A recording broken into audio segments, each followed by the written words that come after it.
how's it going? It's late, so I'm just gonna do a really quick video on do's and don'ts for weddings.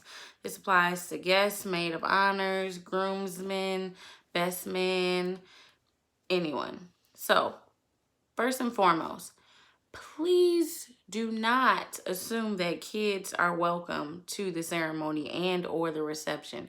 Just because you have children, the bride and groom may not have any, and they may not want children at the ceremony or reception. Typically, this is outlined on the invitation. It says adults only or kids are welcome up into a certain hour, but just don't assume. It's better to just kind of ask first.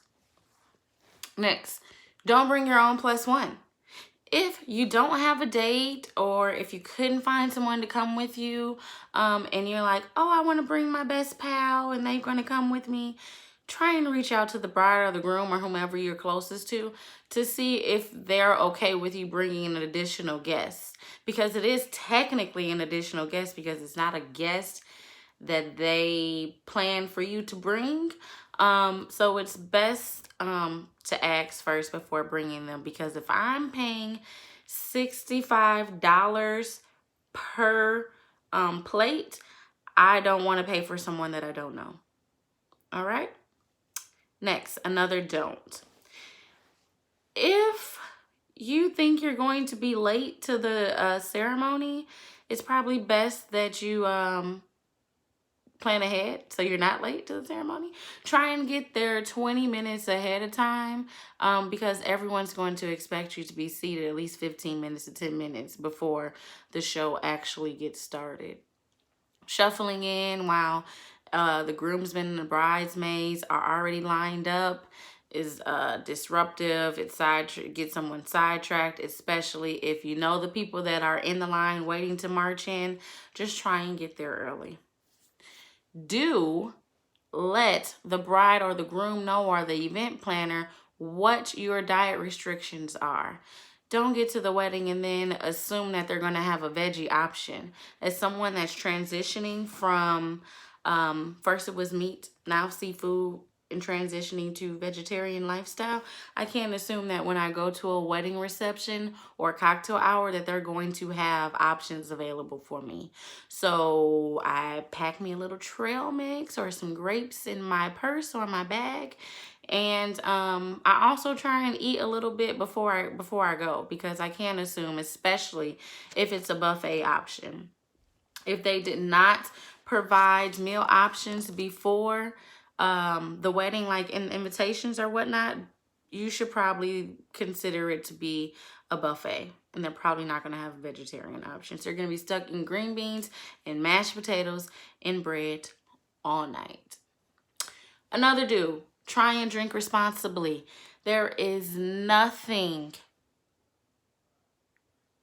entertaining about your best man or dad or grandparents or whoever, best aunt or long distance uncle being completely wasted at the bar and someone having to come to you and say, I'm sorry, we had to cut Aunt Greta off because she was consuming too much liquor and she got a little rowdy.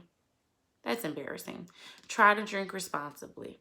Next, do keep your speech short. We understand you are excited that you have the opportunity to be the best man or the maid of honor, but the people all the way in the cheap seats in the back, for one, can't hear you, and for two, has lost interest after minute 2. Try and keep them short. If you have something that you really want to say to the bride and groom, say it before the wedding or after. Send them a text message. Please do not play paparazzi.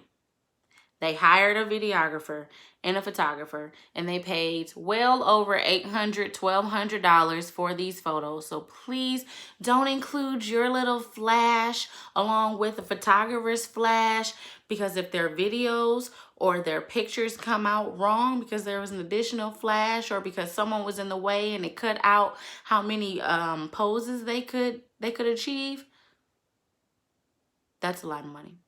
You can get your pictures while everyone's dancing. Everyone wants to take a picture with the bride and the groom, which is understandable, but please wait until after they have taken their professional pictures. It's distracting for everyone in the wedding party if they have little people, children that are taking pictures, and completely distracting and frustrating for the photographer. So those are just a few do's and don'ts. Like I said, it's late, so I did want to put something up, but I knew it was going to be short. I hope it was helpful. Please, please subscribe to my channel and hit the bell so you can know when the notifications are coming through. Remember, it's SandraReneeWeddings.com, and we're all on all of your favorite social media channels. Thanks. Have a good evening.